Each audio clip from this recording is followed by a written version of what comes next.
अस्सलाम वालेकुम जावेद मियां। वालेकुम सलाम। सब खैरियत तो है? बड़े दिनों से दिली ख्वाहिश थी कि आपके साथ कुछ गुफ्तगू की जाए। वक्त हो तो थोड़ी बातचीत कर लूं। अच्छा हुआ तुम यहाँ आ गए, वरना मैं तुम्हारे पास मिलने आ रहा था। देखा, हमने तो आपको ये तकलीफ भी ना दी।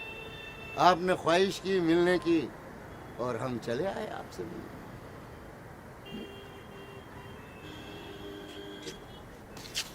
जावेद मियां, मैं तो सिर्फ इतना कहना चाहता हूँ, क्या मिलता है तुम्हें ये पुलिस की नौकरी करने से? यही फर्क है तुझ में और मुझ में। तू यहाँ है और मैं कहाँ। फर्क है, हाँ यही तो फर्क है। तुम में और हम में। तुम कहाँ हो और हम कहाँ हैं? यहाँ जावेद, हमारे साथ मिल जाओ।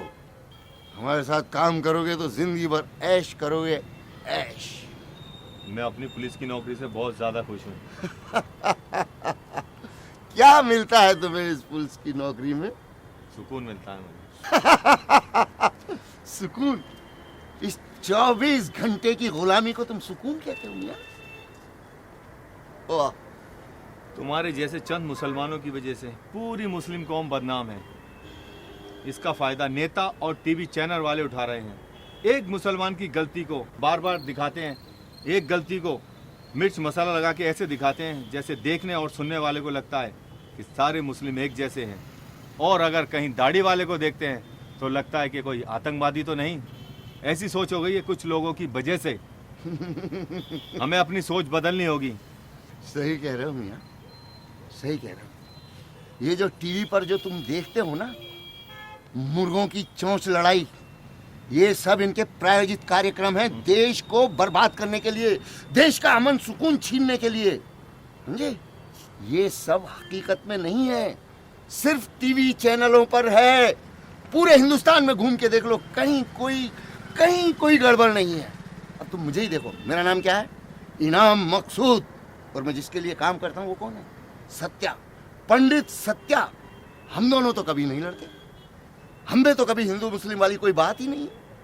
ये जो आप देखते हो ना टीवी चैनलों पर, उसी की वजह है कि तुम्हारे जैसे भोले भाले मुसलमान ये सोचते हैं कि देश का अमन चैन गायब हो गया।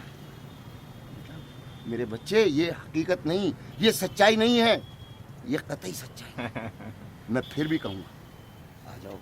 कौम का भी भला होगा, देश का भी भला होगा, दुनिया का भी भला होगा, तुम्हारे खानदान का भला होगा, तुम्हारे बीवी बच्चे तुम्हें दुआएं देंगे, खूब ऐश करोगे मेरे दोस्त। आ जाओ हमारे साथ। तुम्हारी समझ में नहीं आएगा क्योंकि तुम्हारे दिमाग में दारू और नल्ली नारी घुस गई ना, इसलिए। और एक बात और, हो सके तो नमाज पढ़ के जाना। और ये जो नाजायज काम करते हो ना, इसको छोड़ दो, बहुत फायदे में रहेगा। सुनो जावेद मियां, गौर से सुनो। जब भी कभी काम की जरूरत पड़े तो सत्या के दरबार में आ जाना। सत्या का दरबार हमेशा तुम्हारे लिए खुला मिलेगा। और रहा सवाल नमाज का, तो नमाज तो अल्लाह के करम से हम भी पढ़ते हैं। कभी सत्या के दरबार में आकर देखो, उस जाए नमाज पर नमाज पढ़ने का क्या लुत्फ है। तुम्हारी कुछ समझ में नहीं आने वाला है। तुमसे तो मेरी पिस्तौल ही बात करेगी। ये तो वक्त बताएगा जावेद मियां।